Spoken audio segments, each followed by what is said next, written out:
बिस्मिल्लाहिर्रहमानिर्रहीम, अस्सलाम वालेकुम। मेरा नाम डॉक्टर नीबा सैयद है। मैं असिस्टेंट प्रोफेसर ऑफ एंडोक्रिनोलॉजी के तौर पे इलामा इकबाल मेडिकल कॉलेज जिन्ना हॉस्पिटल लाहौर में काम कर रही हूँ।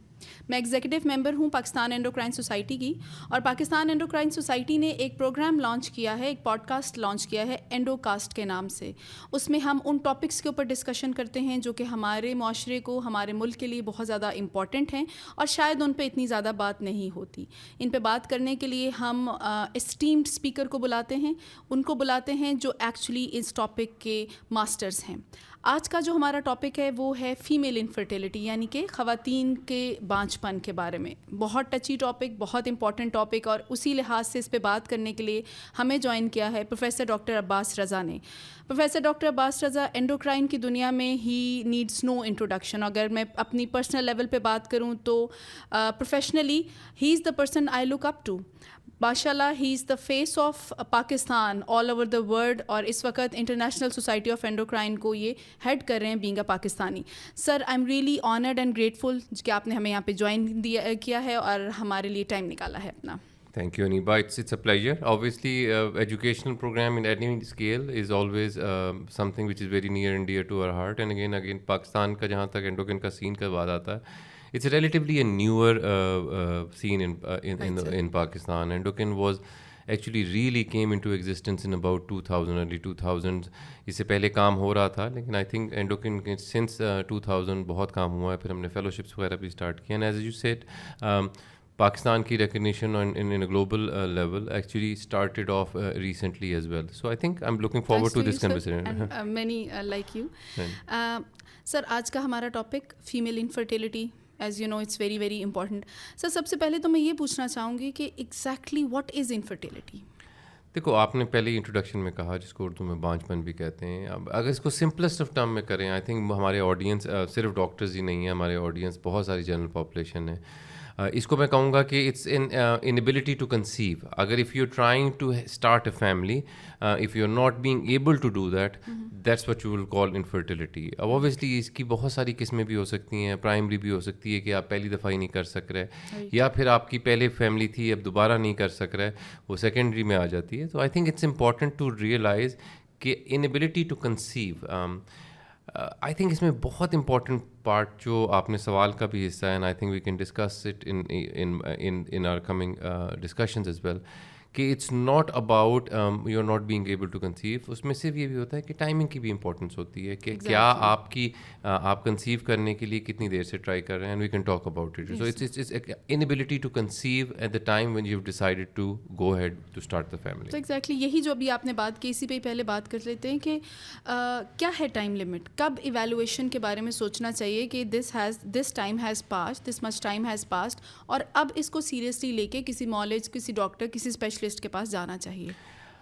उनीबा, इसमें बहुत इंपॉर्टेंट बात जो ये है कि आप, आई थिंक हम लोगों को ये बात रियलाइज़ करना चाहिए कि हर बंदे की जो फैमिली, जब भी आप when you get married, when you start family, बड़ा हर बंदे के अपने प्लान्स होते हैं। इनफर्टिलिटी की अगर बात करें, इनएबिलिटी टू कंसीव की बात करें, तो एक नेचुरल फिनोमेना भी है, एक नेचुरल टाइम ऑफ कंसेप्शन भी होता है, और वो हर दफ़ा हर साइकिल में कंसीव करना और at that time not easy, और बड़ा सेंसिटिव सी टॉपिक है। आई थिंक इसमें हमें ये वाली बात ध्यान रखनी पड़ेगी कि किस टाइम पे क्या ट्राई कर रहे हो आप, और उसके बाद सो इसमें जो एक नॉर्मल फिनोमेना, जो नॉर्मल टाइम पीरियड जिसे आप कहते हो, it's about an years time before you can start saying कि आपकी इनएबिलिटी टू कंसीव हो रहा है। ये वाली बात हमें अक्सर बात समझ नहीं आती। Unfortunately family pressures, social pressures हमारी सोसाइटी में बहुत मेजर रोल प्ले करते हैं। So the day you decide about it, उसके बाद एटलीस्ट आपको कुछ महीने देने पड़ते हैं, बिकॉज आपकी इसमें मेल फैक्टर होते हैं, फीमेल फैक्टर होते हैं। Again we going to talk about that probably in coming minutes as well, कि कौन से टाइम पे क्या चीज़ इंपॉर्टेंट है, किस टाइम को आपने फोकस करना है, number one. And number two, आपकी जो फर्टिलिटी साइकिल है उसमें आपका कब किस टाइम पे आपका ये फर्टिलिटी प्रोसेस स्टार्ट चल रहा है। इम्पॉर्टेंट बात इसमें यह है कि बहुत जल्दी फ्रस्ट्रेट होके फैमिली प्रेशर पे बहुत जल्दी एग्रेसिवली ट्रीट करना भी गलत है, और बहुत डिले करना भी गलत है, because there are very easily treatable reasons for infertility which you can do if you treat them early enough. It will be easier to do. But on the other hand, frustrate होके बहुत expensive इलाज करवा के अगर आपको लगता है कि आपने बहुत जल्दी ट्रीटमेंट स्टार्ट कर दी, तो वो भी आपके लिए कोई बहुत ज़्यादा फ़ायदेमंद नहीं है. सो इट डिपेंड्स ऑन कि आप पहले क्या ट्राई कर रहे थे, आपने कब डिसाइड किया फैमिली स्टार्ट करने का, और उसके बाद आपने कितने टाइम फ्रेम में आपने उसको आगे लेके चलना है. So very important sir. Usually ये देखा गया है कि विदाउट एनी डिले और समथिंग फीमेल ट्रीटमेंट स्टार्ट हो जाती है. सर मैं चाहती हूँ कि मैं इस पे आपका कमेंट लूँ कि क्या सिर्फ यही तरीका ठीक है या हमें मेल मेंबर को भी देखना चाहिए? सो पहला जो अगर मैं इसमें थोड़ी सी हिस्ट्री बैकग्राउंड बता दूँ, एक होती है प्राइमरी इनफर्टिलिटी, जिसमें आपकी अगर आपने पहली दफ़ा ट्राई कर रहे हो कंसीव करने को, अगर आप उसमें कंसीव नहीं कर रहे टाइमली मैनर में. दूसरी होती है कि अगर आप पहले कंसीव कर चुके हो और दूसरी दफ़ा आपको कंसीव करने में प्रॉब्लम नहीं होती. प्रॉब्ली मैं not most scientific way but in a more humorous way I would say कि most common cause of female infertility is actually the male factor, which we tend not to improve. The reason is हमारे unfortunately बड़ा stigmata है कि men do not want to be even discussed about the fertility issue. And again, I see this all the time. When you're trying to work out a female for infertility, और ultimately आपको पता चलता है ये है कि आप mail के आप टेस्ट लिखे जा रहे हो, वो करवा ही नहीं रहा, और 2 साल के बाद करवाता है, पता चलता है जी कि प्रॉब्लम तो वहाँ थी, हम उसमें हम कर रहे थे. नॉट दैट कि फीमेल फैक्टर नहीं हो सकता. So in infertility I usually label them as 2 factors. There is a female factor and there is a male factor. And I think it's important to decipher from the very first time कि defect या problem किधर है. अगर if there is an infertility issue, we need to find out कि जी mail factor पे हमने ज़्यादा फोकस करना है या फीमेल पे करना है, या फिर मेल फीमेल पे एक साथ करना है. So again it is imperative कि आप अपने जो भी कपल को आप काउंसल कर रहे हैं, you need to make sure कि आप उनको डिस्कस करें, उनसे बात करें. And again both of them haves to be. और मैं एक और बात अमूमन ये कहता हूँ कि बाज़ दफ़ा 2 + 2 4 होते हैं, और बाज़ दफ़ा 2 + 2 22 होते हैं. इस कंडीशन में प्रॉब्ली 22 होते हैं, बिकॉज अगर आपका मेल फैक्टर है और एक फ़ीमेल फैक्टर है, तो उसमें अगर आपने एक को इग्नोर किया तो हो सकता है वो मेजर रोल प्ले कर रहा हो towards the infertility. Right sir.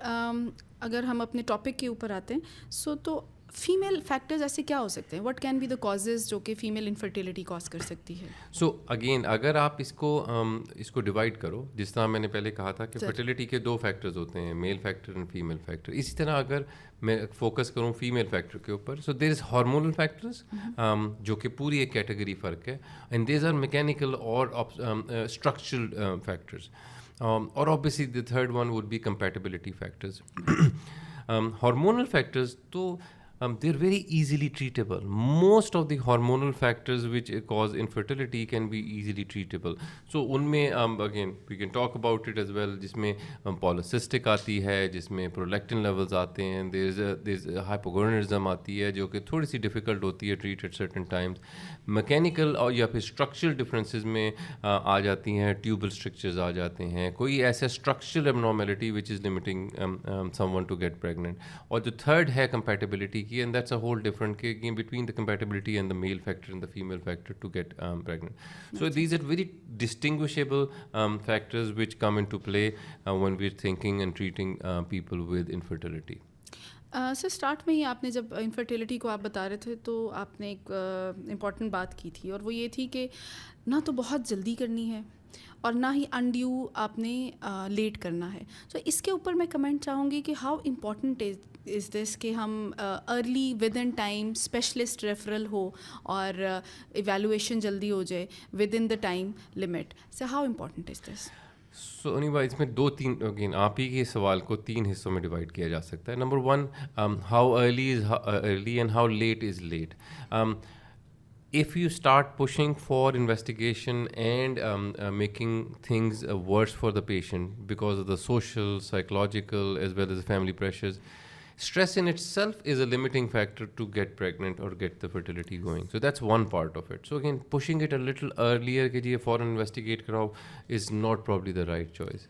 pushing it late for more than 2 years or 1.5 years could also be a problem. उसकी वजह ये है कि कोई रिवर्सिबल कॉज को जिसमें 6 या 8 महीने लगने थे इसे क्योर करने में, आपने 2, 2.5 साल, 3 साल, 4 साल लगा दिए. उसके बाद फिर obviously female age and male age also grows and again उसमें कॉन्ट्रीब्यूट. सो इसमें भी इंपॉर्टेंट बात आ जाती है. So I think these 2 factors are very important to take into consideration कि आप बहुत जल्दी भी ना हो, बहुत लेट भी ना हो, और उसके हिसाब से आप वो करवा दें. अब तीसरी जो बात इंपॉर्टेंट आ जाती है कि कौन सी स्पेशलिटी रेफरल पे करना चाहिए. इसमें एक बात जो बहुत इंपॉर्टेंट है कि पाकिस्तान को बने हुए तो कितने साल हो चुके हुए हैं, बट एंडोक्रिन वो स्पेशलिटी नहीं है जो कि एग्जिस्टेंस में थी. And I don't want to say कि जी ये प्योरली एंडोक्रिनोलॉजिस्ट का फर्टिलिटी काम होता है. Obviously gynae has a major major major role to play, but इसके जो फर्टिलिटी के 2 कंपोनेंट हैं, एक है hormonal evaluation, hormonal treatment, as well as the other one is mechanical. Obviously endocrinologist का रोल एक लिमिटेड हार्मोनल पे होता है, but they specialize in treating hormonal issues. So for polycystic, for hyperprolactinemia जिसमें प्रोलेक्टिन लेवल ज़्यादा हो जाते हैं, या फिर अदर हार्मोनल इशू, इसमें एंडोक्रिनोलॉजी का ज़्यादा इंपॉर्टेंट रोल है as compare to gynaecologist. This is personal opinion. My हो सकता है गायनाकोलॉजिस्ट कोलीग्स एग्री ना करें, लेकिन ऑन दी अदर हैंड इसमें आई थिंक हम दोनों एग्री करेंगे when it becomes to the mechanical और द स्ट्रक्चरल और the other factors, gynaecology has a major major role to play as far as getting things sorted out. So how I treat it, let me tell you कि हम लोग के, because endocrinologist भी is not that common of field that के हर बंदे को access भी मिल सकती है, because there is very limited endocrinologist. How I feel is when they come to me for a male factor or a female factor, I initially do the workup.